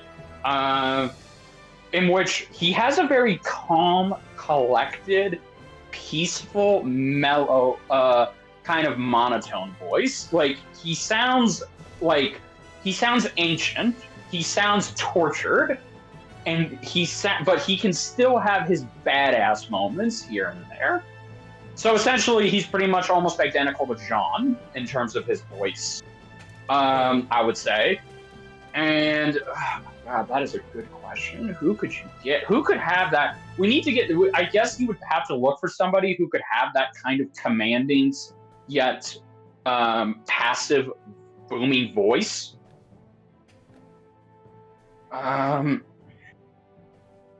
I'm trying to think. I'm tempted to just say Esuan Steve for the joke, for the meme. Because he voiced the previous Silver, but I actually don't know.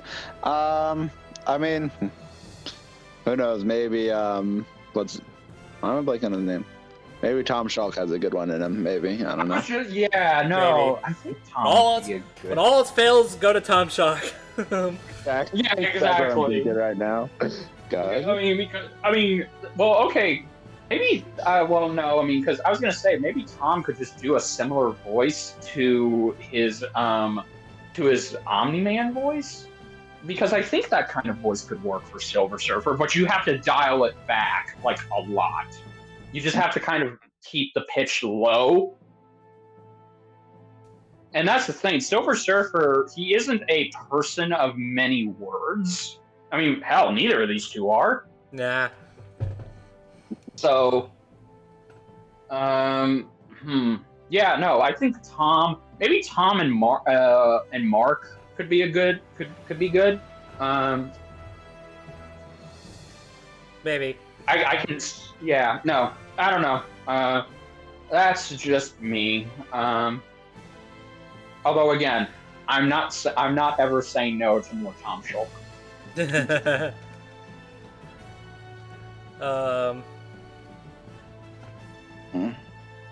Yeah. And then I mean, what is there to say on the soundtrack? It's probably going to be pretty good. I'm gonna say really? it's probably gonna be Beowulf. This feels like Beowulf's wheelhouse. Honestly, just give this a similar vibe to Emerald Heroes, and I think I'm fine. Yeah. Oh my God. Yes. That actually. Yeah. There I you can go. see that. Yeah, just give it that similar vibe, and I think it'll be good. I am curious to see. I don't know if they're going to, but I'm curious to see how they're going to top Forevermore. If it's if it is Aaron from Beowulf again. We'll see. We'll see. We will see.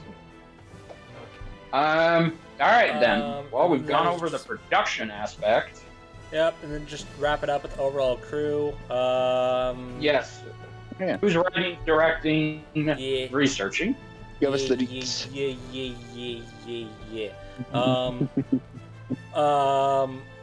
Okay, so writing and directing both is Josh. That's good. Good. Researching Silver Surfer is Akuma. Doesn't surprise me. Researching Martian Mantor, officially it's GB. Oh. All But right. this is a bit of a weird. This y'all remember like Flash vs Sonic and how basically every researcher kind of got involved in some way, shape, or form. Yes. Yeah, Same kind of deal. Yeah. similar. Yeah. In a sense, this is kind of a 4-man deal. I imagine because there's like a lot of Martian Manhunter comics. Well, okay. There's not a lot of Martian Manhunter comics. There's more like there's a lot of comics that Martian Manhunter is in and does shit in. Yeah. So if memory serves, I think this is, like I said, officially it's GB, but aside from him, I think it's Ultra, Speedy, and Liam. I think. That makes sense. I knew Liam had to be involved in some way with the researching for Jean. Well, he has to be involved in general because he's the research read. But, you That's know fair what? enough. That's Yeah. not. That's English. I screwed that up so hard, but. Join my club. I have a coat. I also have cookies. Okay, yeah. Manhunter comics were divided up research-wise between GB, Ultra, me, and Liam from Speedy. GB was the official researcher. Okay, yeah. So GB's the one who's getting the credit. Got it. Yeah. In terms of officially. Right. Got it.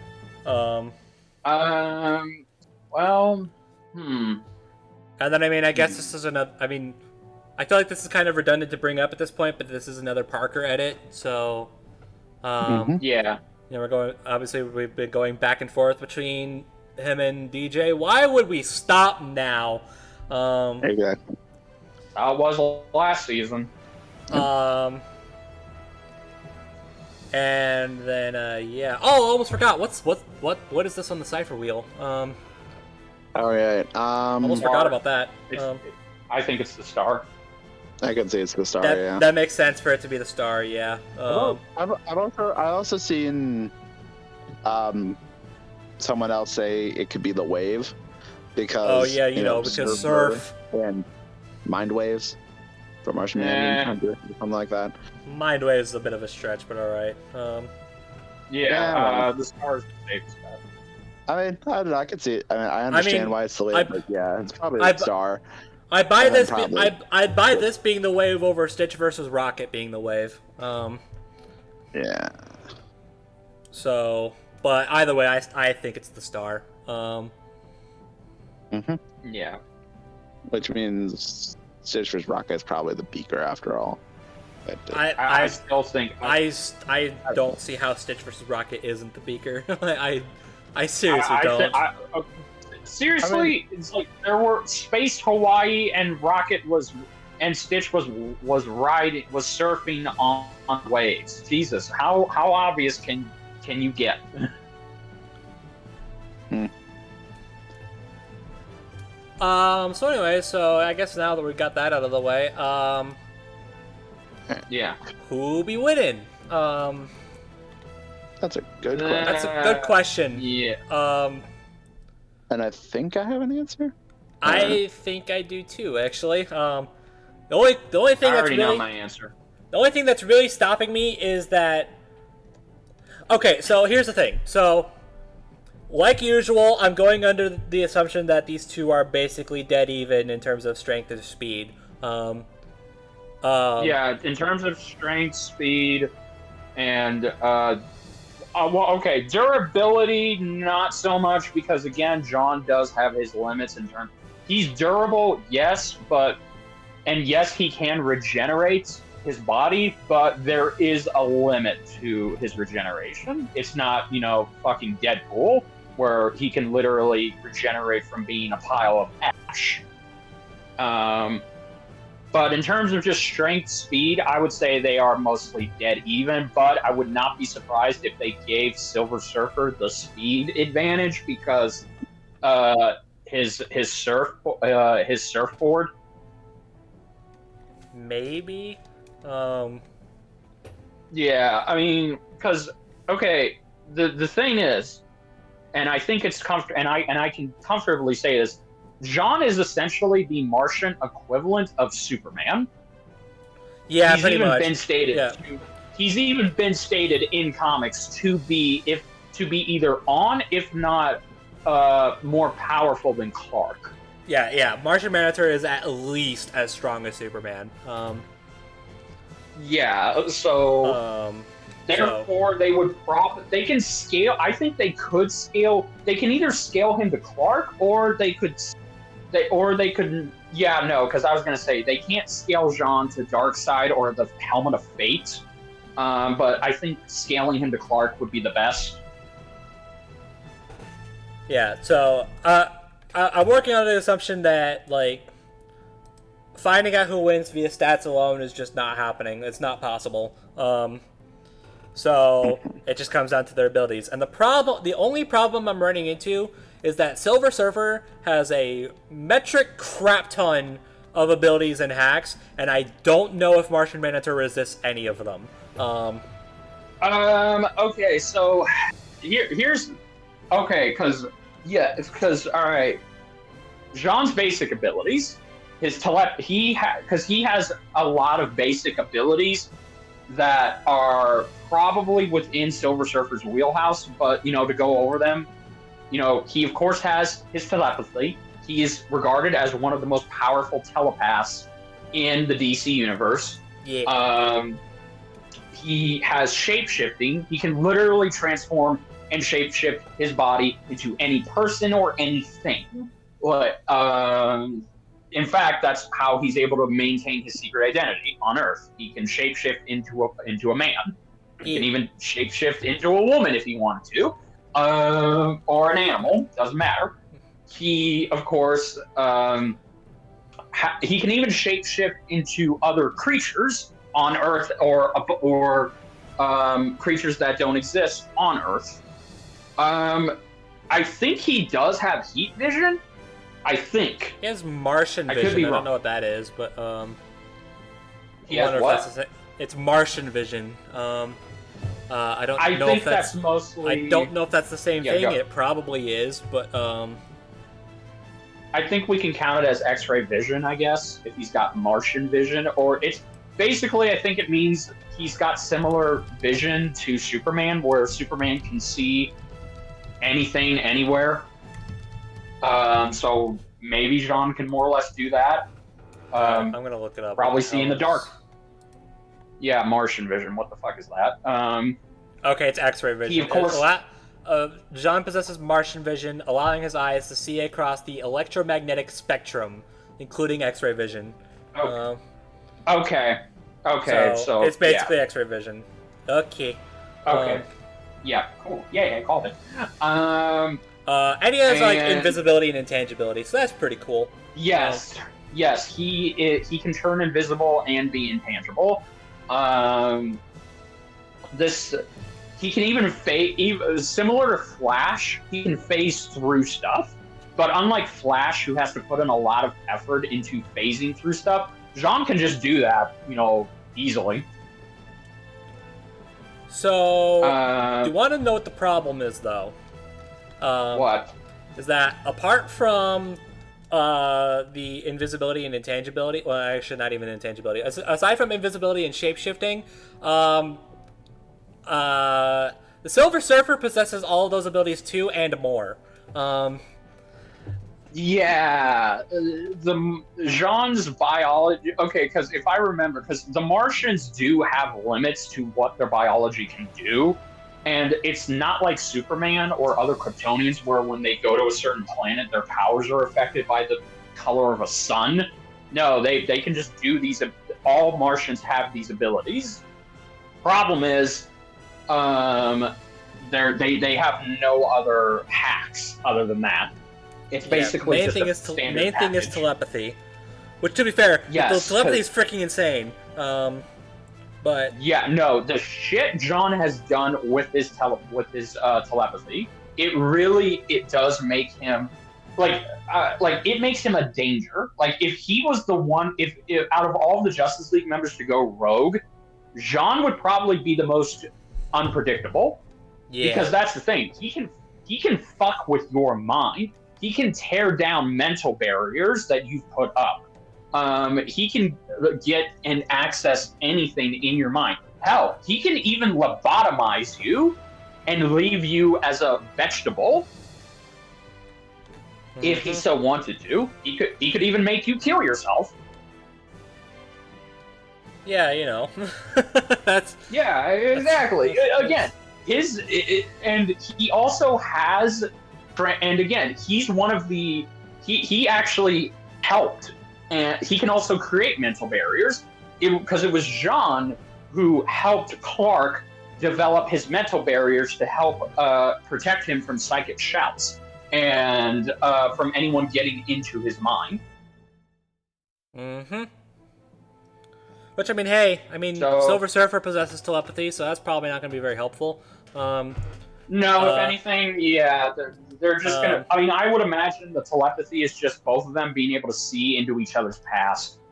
Yeah, but also here's the big problem. I feel like the telepathy is probably Jean's biggest, his ace in the hole, basically. It's probably if he's going to win, it's probably going to be because of that. Yeah. Here is the problem.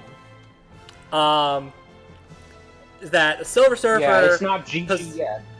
The Silver Surfer also possesses resistance to mind manipulation, so much so to the fact that he withstood a blast from the Mind Stone. One of those little gems that go into a little something called the Infinity Gauntlet. Yeah, like you do.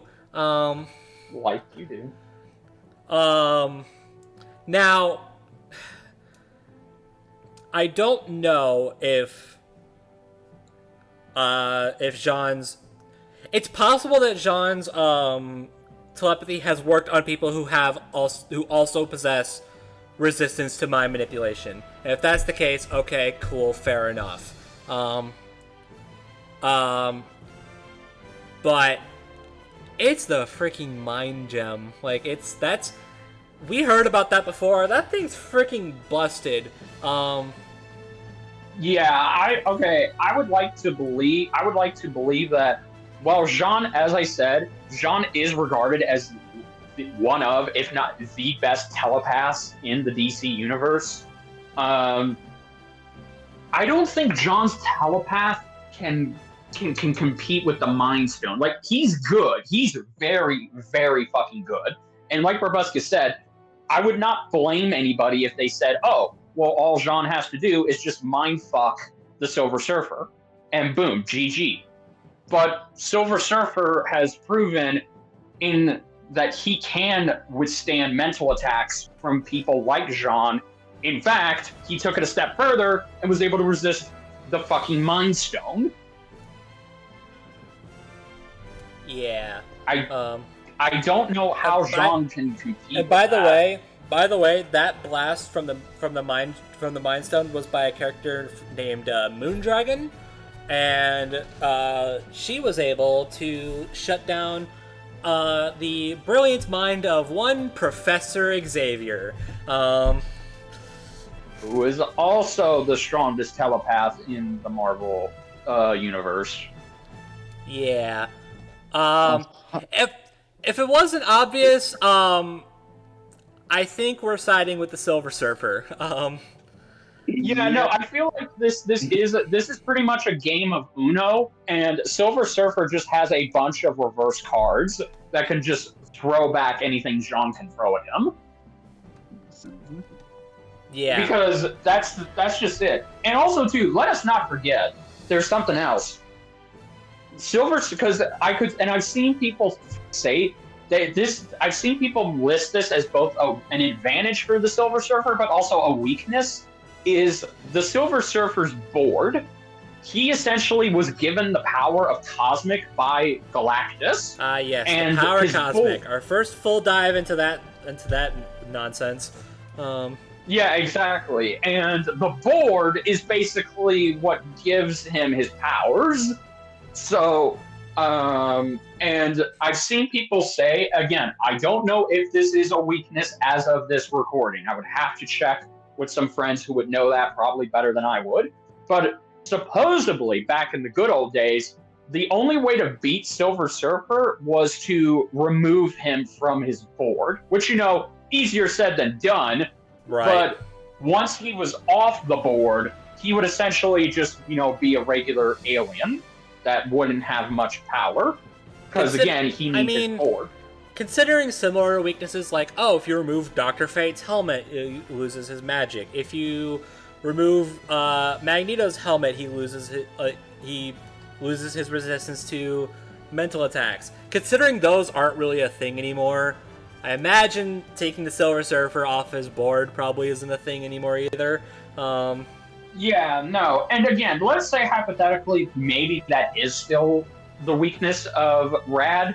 That's the problem. I just said it. How John Jones is going to have a hell of a hard time trying to get the Silver Surfer off his board, considering that thing is most likely thousands, if not millions of times faster than Jean at his best speed in flight. Yeah. So I don't know how. Yeah. In case anyone's wondering, because we've been talking about, Martian Manhunter has this ability, but Silver Surfer counters it. What does Silver Surfer have up his sleeves? Yes. We mentioned the power Cosmic. And yes. just real quick, we don't have a description on the blog yet, but I'm gonna read this comic panel because I think it's just kind of funny. It gives me Speed Force vibes. So, I don't know the context. He's talking to a woman, and he's like, how are you talking in space? I possess the power Cosmic. How am I breathing in space? The power Cosmic. And I'm not freezing because power Cosmic. Power Cosmic. That's very convenient. That's the power Cosmic. It essentially seems like convenience the superpower, basically. Yes. Fun.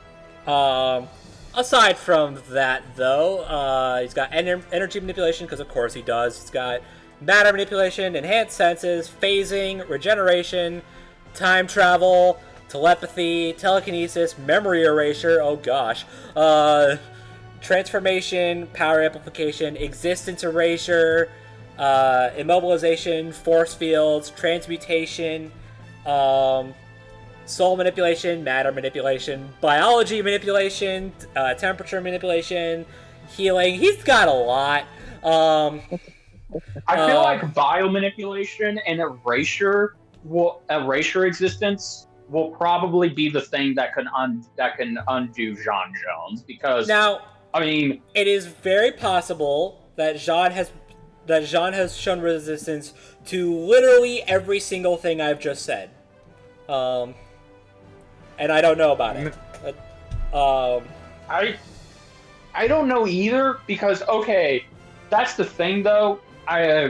I feel like it would be maybe bio manipulation would work on Jean, because again, and maybe matter too, because again, those type of hacks, Jean has fought crazy shit alongside the Justice League, but let me just as far as I'm aware, he's not withstood attacks that are on the levels of, say, I don't know, Mr. Mixius Spitlick, Batmite, your interdimensional bad guys or threats that could just fuck with reality whenever they want.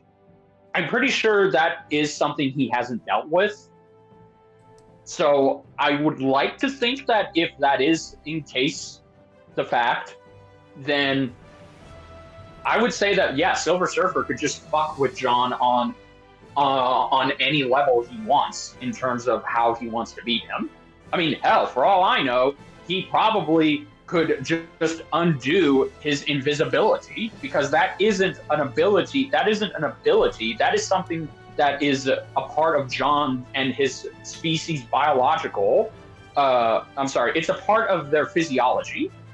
They can do those things. It's part of their physiology. It's not superpowers that they get, if that makes any sense.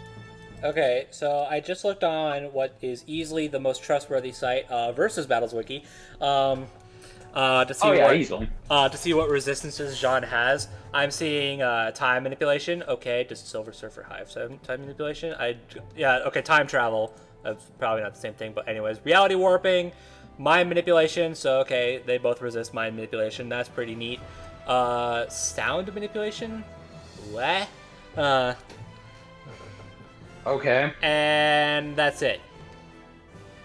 Okay, so all right. Well, then I didn't want to have to pull this card out, because even if Versus Battle Wiki is not listing it, then I guess I have no choice. Jean's biggest weakness is fire. Now, what Brobuscus told me off camera, it appears that DC Comics has kind of pulled back on that, but because originally, in the Silver Age and I guess up to the 90s, John Jones, his weakness and how to kill his species did involve using fire. It can hurt and kill them over time. It essentially is their kryptonite. And every time Batman has had to fight John Jones, or at the very least create a contingency plan to neutralize him without killing him, it involves using, fire. But a small dose of fire. What's funny is that I looked up a respect thread for Martian Manhunter, and one of the things they have listed is fire resistance. Okay, well then there you go. So is often said to have a weakness to fire, which is true for some early incarnations of his. However, he's quite constantly able to overcome it due to willpower. Okay. In fact, his best regeneration feat happens when he's surrounded by fire. That's pretty neat.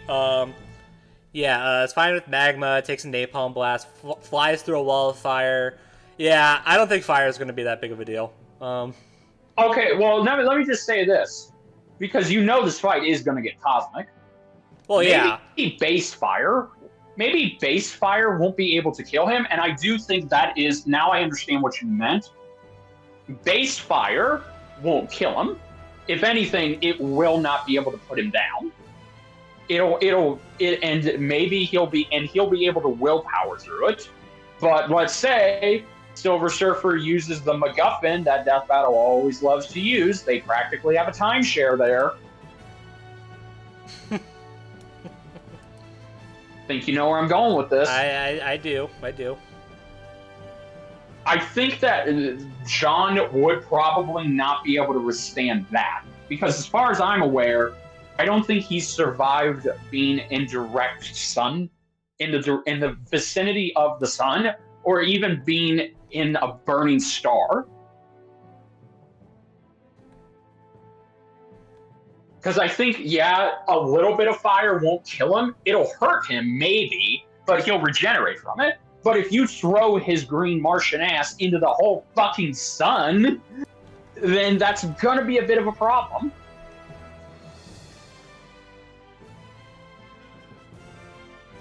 And who's to say, really, that, again, Silver Surfer won't just be able to do that?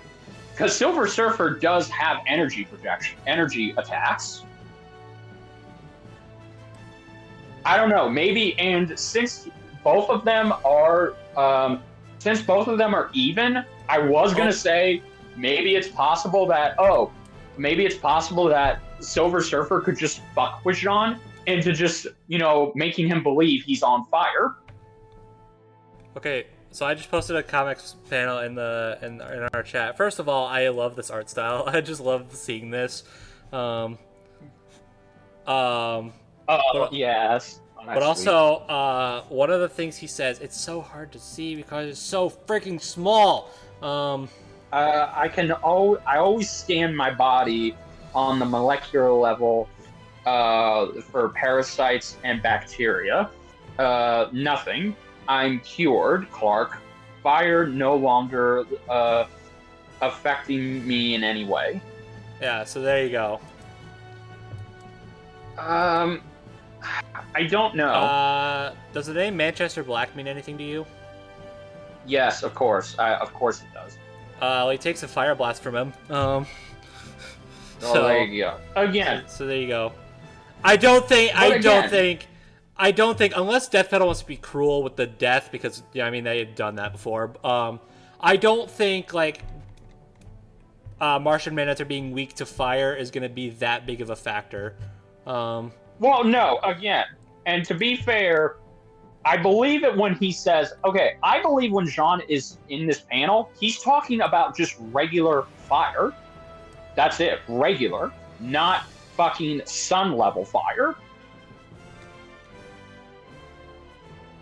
I don't believe, because again, maybe his body is just so immune to fire that if you were to have him take a dip in the sun, he'd be fine. He probably would be a little bit into a pile of ashes, but he could regenerate. But I don't know. And again, but he did say molecular. He's checking his molecular structure and his for bacteria. Who's to say? And one of Silver Surfer's abilities involves him fucking with matter and stuff with matter on a molecular structure and his bio, and essentially fucking with his physiology, with other people's physiologies. He could probably just undo that if he wanted to. Like, he could just say, "You're on fire." Ha! That doesn't work on me. Oh yeah? What about now? Wait. Oh my God! I'm burning! I'm burning! I'm burning! I know that's a stretch, but again, it's not out of the realm of possibility for Silver Surfer to just do that. I'm trying to find a good respect thread that lists his resistances, and I can't find it. Okay. Well, anyways, I don't know. I think we've basically dragged on long enough. I'm going with the Silver Surfer. I'm going with the Silver Surfer too. Sorry, Jean, I love you, but yeah. Sorry, what was that, ZDogg? Silver Surfer all the way. Yeah. Okay. All right. Yeah, I'm deciding Silver Surfer. I don't know. Sorry. We have yet another clean sweep. Let's hope it doesn't blow up in our faces. I know, right? We'll see, I guess. All right. Well, well, damn. I think this might be one of the shortest ones we've had in a while. Yeah. But Sometimes yeah, but for the best. yeah. Especially considering next time we're going to need to mentally prepare ourselves in multiple ways. If you know, you know. Yeah. And if you don't, you'll find out soon. Yeah.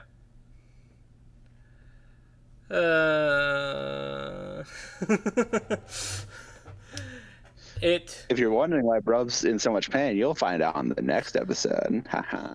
Yeah. It begins. It freaking begins. Well, you'll find out what we're talking about next episode. Yep. Unless you already know, in which case, hey, maybe don't say anything. Yep. Please, God, don't say it. Leave those who want to be surprised, surprised. Indeed. Well, okay. So, with that out of the way, well, hope you enjoyed Guts versus Dimitri. If you didn't, I guess let us know how. Yeah. And, yeah, I hope you're excited for Martian Manhunter versus the Silver Surfer. I know it's a Marvel versus DC fight. Please let this go.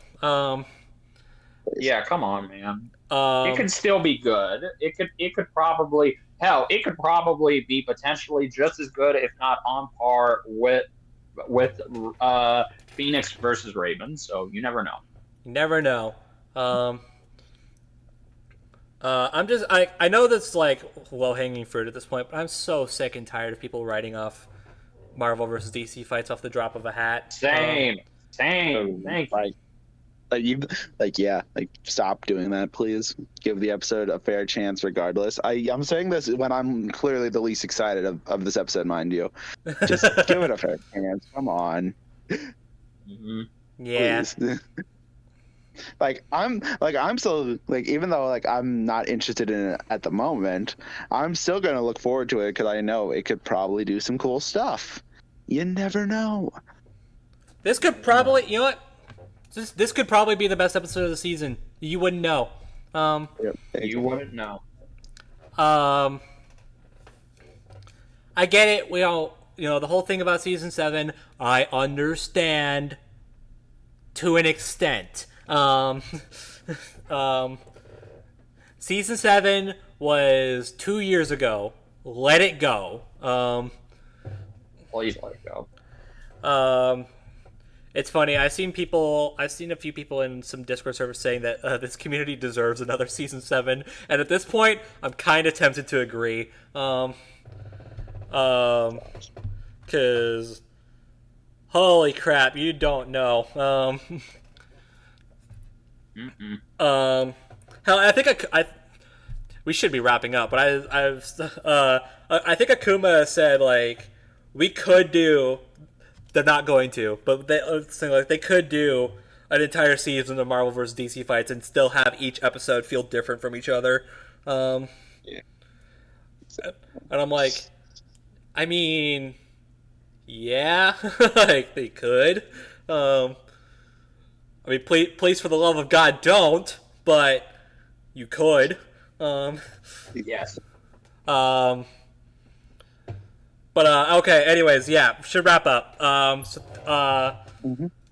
Thanks for watching. Hope you enjoyed, and we will talk to you all in the next episode.